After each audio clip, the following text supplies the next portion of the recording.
Армысыздар, менің тыңдармандарым. Менің арнама қош келдіңіздер. Менің арнама тіркелмеген болсаңыздар, міндетті түрде тіркеліп, қолдау білдіре кетіңіздер. Тағдырым үшін кімге өкпелеймін? Мен 1984 жылы қаңтар айында дүниеге келген екенмін. Әкем мені кішкентайымнан алақанына салып қатты еркелетіп өсіріпті. Алайда, әкенің мейірімін көп көре алмадым.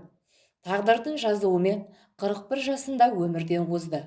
Артында анам, 2 қыз, 2 ұл, 4 перзенті қалдық.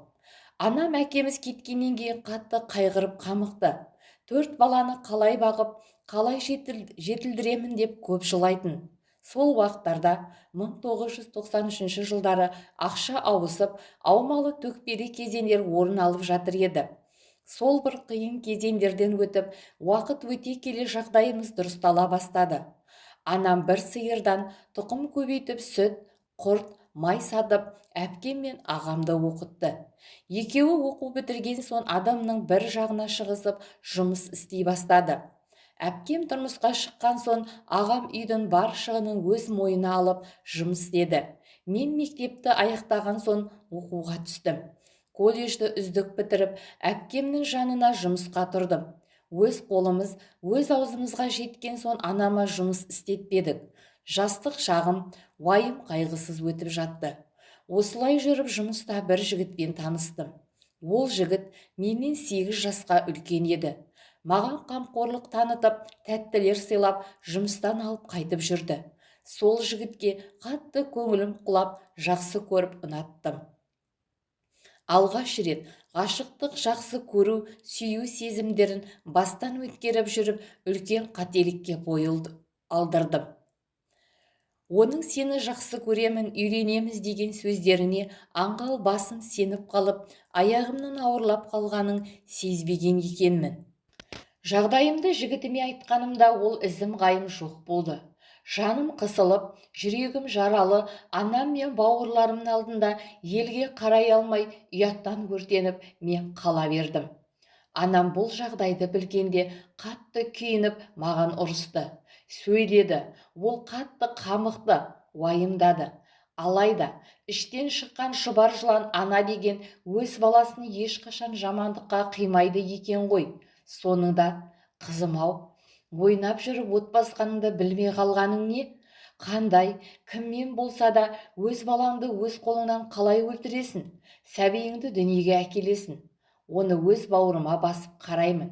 Басқа салғанын көреміз, елдің сөзін қайтеміз, уайымдама деп қолдау көрсеткенде анашыма риза болғаным соншалық жүрегім елжіреп, көзіме жас келді. Осылай межелі уақытым келіп шекесі торсықтай ұл баланы дүниеге әкелдім. Анам бізді қырқымыздан шығарып күтіп баптады. Ұлым 1 жасқа толғанда қайта жұмысыма оралдым. Жергілікті баспада дизайнер болып жұмыс жасайтынмын. Жұмысым өзіме ұнайтын. Ендігі айналама 2 шоқып бір қарайтындай, өз қателігімнен өзім сабақ алып, әр қадамымды аңдып басатындай болдым. Інім оқуын бітіріп, ағамнан рұқсат сұрап, кездесіп жүрген қызына үйленді. Анамыз келін алғанда қатты қуанды. Жастайынан жесір қалып, бар өмірін бізге арнаған анамызға бір той жасап берейікші деп, қаланың ортасындағы үлкен мейрамханада інімнің үйлену тойын жасадық. Тойдан кейін көп ұзамай келініміздің аяғы ауырлап, айы күні жетіп, ұл босанды. Немерелі болғанына анам қатты қуанды.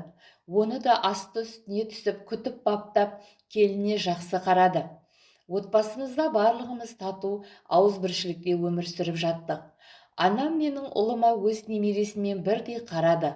Осылай күндеріміз өтіп жатты. Бір күні белгісіз нөмірден бір жігіт қоңырау шалып, менімен танысқысы келетін айтты. Сөйтсем, менің нөмірімді бірге жүрген құрбым берген екен. Арада 1 апта өткен соң сол жігітпен таныстым. Екеуміз келісіп шағын мейрамханада түскі ас ішіп жақын сөйлесіп таныстық. Есімі Алмат еді. Ұзын бойлы, қара торы, сымбатты жігіт екен. Алғаш кездескенімізден ештемені бүкпей, өз өмірі жайлы баяндап берді. Айтуынша, бұрын 2 рет үйленіп, тағдыр солай жаздыма ажырасып кеткен екен. Біріншісімен жастықпен мінездері үйлеспей ажырасып кетіпті. Ол әйелінен 2 қызы бар екен. Тұңғышы да шетінеп кетіпті. Екінші қызы әйелімен бірге кеткен екен. Ал екінші әйелімен 10 жыл тұрып балалы бола алмаған соң ажырасып кеткен екен. Мен анамның оң жағында отырып ұлды болып бағым жанбай жүреді. Алматта 2 рет отбасын құрып қызды болып бағы ашылмапты. Содан 2 жарты бір бүтін болып отбасын құрайық деп ұсыныс жасаған соң 2-3 көріп сөйлесіп жүріп, сол жігітке тұрмысқа шығуға келістім. Алматты құлай сүйіп қалдым деп айта алмаймын. Ойымда тұрмысқа шығу, отбасын құру керек. Маған үйленбеген жігіт қарамайды. Осы менің тенім шығар деген ой ғана болды. Алайда анам мұнымды құптай қоймады. Қызым, 2 рет отбасылы болған жігіт сені бақытты ете алар ма екен? Қызын тастап, екінші әйелін жіберген адам әйел мен баланың қадірін біле ме екен? Неге асықтың? 2-3 рет көріп сөйлесу адамды жақсы тану емес қой?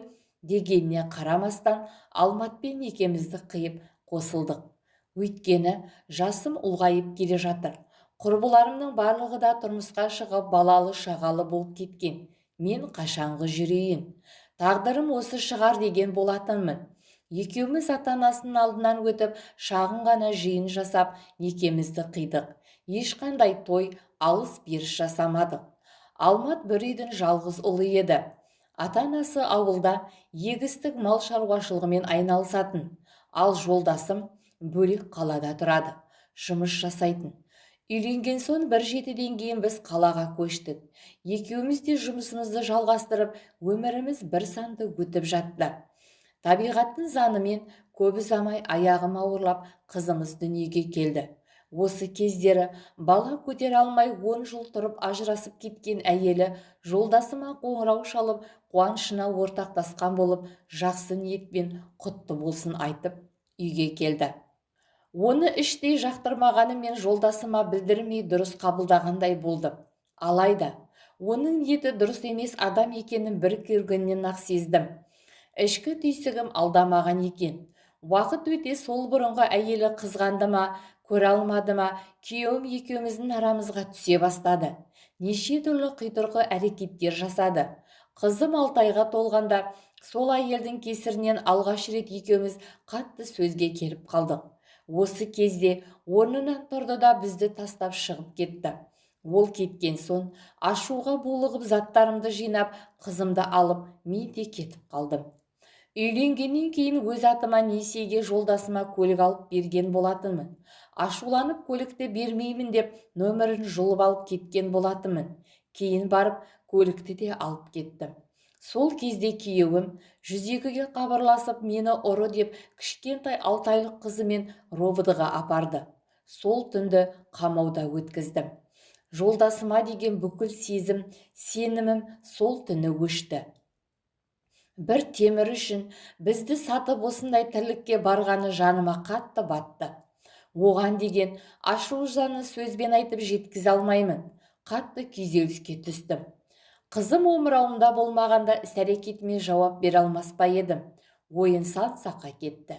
Онымен ажырасам, алиментке беріп дүние-мүлікті заңды түрде бөлісеміз деп едім.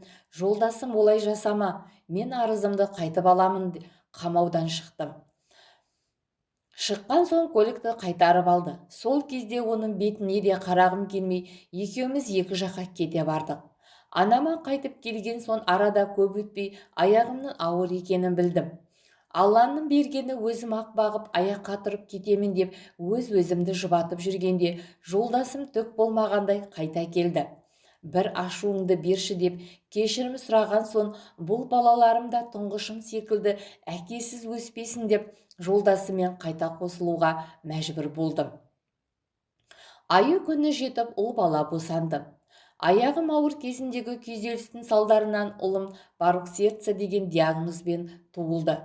Дәрігерлер ұлыма ота жасап, Аллаға шүкір денсаулығы жақсарып, адам қатарына қосылды. Жолдасым бір үйдің жалғыз баласы болғандықтан ешкім бетінен қақпай өзімшіл болып өскен екен. Уақыт өте жұмыстан ішіп келетінді шығарып, тырнақ астынан кір іздеп қол көтеретін болды. Тұңғышымды анамның оң жағында отырып босанып алғаным еді. Енді ажырасып кетсем ел не дейді деп тілімді тістеп түнімен жастығымды жасқа шыладым. Отбасымдағы жағдайды ешкімге айтпай білдіртпей жүргенімді күйеуім әлсіздік деп қайда барады дейсің дегендей білгенін жасай бастады. Қолыма бір тиын бермей тамақтан да қысатынды шығарды. Кейде бір нанға ақша тастап кетпейтін, ішіп алғанда үйден қуатын. Бір жерге барып келсем бала-шағаммен үйге кіргізбейтін болды. Отбасылық өміріміздің жартысы ұрыс керіспен өтіп жатты. Сонында шыдамым таусылып қиналып кеткенде анама кетіп қалатынмын. Мұндайда араға 2-3 күн салып аяғыма жығылып, өлердегі сөзін айтып, кешірім сұрап алып кететін. Сөйтіп жүргенде әкесі науқастанып дүние салды. Үйдің жалғыз баласы болған соң амал жоқ ауылға көштік. Осы кезде елімізде індет келіп карантин басталды. Бұл індет менің ет жақындарымды да айналып өтпеді. Өмірдегі тірегіп анашымды алып кетті. Анамның 40 күндігін өткізіп келгенде енем де қайтыс болды. Үшіншіме аяғым ауыр кезде қара жамылып ауыр күндерді бастан өткердік. Енемнің 40 күндігі өткенде қыз бала босандым. Қалада тұрып үйреніп қалған екенбіз, ауылға келіп қатты қиналдым. Ауылда енеммен бірге тұруда қиын болған еді. Жер жеткізбесін, бірақ енем жалғыз баласын, үйін, жерін қызғанып, күйеуімді маған айдақтап салып, өмірімізді одан әрі қиындатып жіберді. Жолдасым күнара ішетінді шығарды. Енемнің жылын өткізіп болғанда аяқ асты ағамнан да айырылып қалдым. Сұм ажал ағамды да алып кетті. Анам мен ағам кеткен соң тіптен жалғызсырап қалдым. Әпкем мен інімнен басқа жанашырым қалмады. Жолдасым маған мүлде жаны ашымайтын безбүйрек болды. Бала шағасында да шаруасы жоқ, аш па, тоқ па, киімі бар ма, оған бәрібір еді. Жалғыз деп әптен басынан сипап өсірген балада мейірімділік болмайды екен. Тек өзін ғана ойлаған эгоист болады екен. Кетіп қалайын десем, баратын жерім жоқ. Үйдегі айқай-шудан балаларымда әптен мезі болған. Әкесі ішіп келсе, үлкен қысым жанымда ұйықтамай отырады. Анашым, ұйқым келіп отыр. Бірақ әкем сізді ұрады ма деп қорқамын деп менің қасыма тығылатын. Мен жыласам менімен бірге жылайды. Мен күлсем менімен бірге күлетін. Тырс етсе ұйықтап жатқан жерінен атып тұратын. Жолдасым ішіп келгенде есікті теуіп ашып, аш деп айқайлайды. Қызым атып тұрып жүгіріп барып есікті өз ашады. Сосын әкесі барып жатқанша жанымнан шықпайды. Жақында жолдасымның өзге әйелмен әуегей болып жүргенін білдім. Ол әйел намаз оқитын адам екен. Онымен барып бет жыртысып айқайласып ұрыспадым. Кім үшін, не үшін олардың деңгейіне түсемін? Екеуі бұл дүниеде болмаса да арғы дүниеде осы істер үшін өздері жауап береді. Алғаш жақсы көрген жігітімнен туған ұлым есейіп колледжге грантқа түсіп оқуын аяқтады. Аллаға шүкір. Сол ұлым мені жұбатады. Мен жұмыс жасап көп ақша табамын. Сосын сізді алып кетемін. Ұлым жастайынан анамның тәрбиесін алды. Анам бауырына басып өсірген. Анам мен ағамның қазасы бұл балапанымда жанына қатты батты. Бірақ мені әлі күнге дейін әпке дейді. Қазір туған әпкемнің қолында тұрып жатыр. Үйге келсе күйеуім ішіп алып, құры кет деп балама тиіседі. Балам оған шыдай алмай кетіп қалған еді. Анам инсульт алып ауырып қалғанда әпкемнің қолына барды. Әпкемнің 2 қызы бар. Үлкені тұрмыста, кішісі оқуын бітіріп медицинаға түскен. Ұлдары жоқ. 2 қыздан кейін денсаулығына байланысты әпкем бала көтермеді. Қазір ұлымды жездем екеуі өз баласындай оқытып, киіндіріп, тәрбиелеп отыр. Сол жездем мен әпкеме өле-өлгенше қарыздармын. Тағдырымның осындай болғанына кімге өкпелеймін? Пешенеме жазған осы шығар.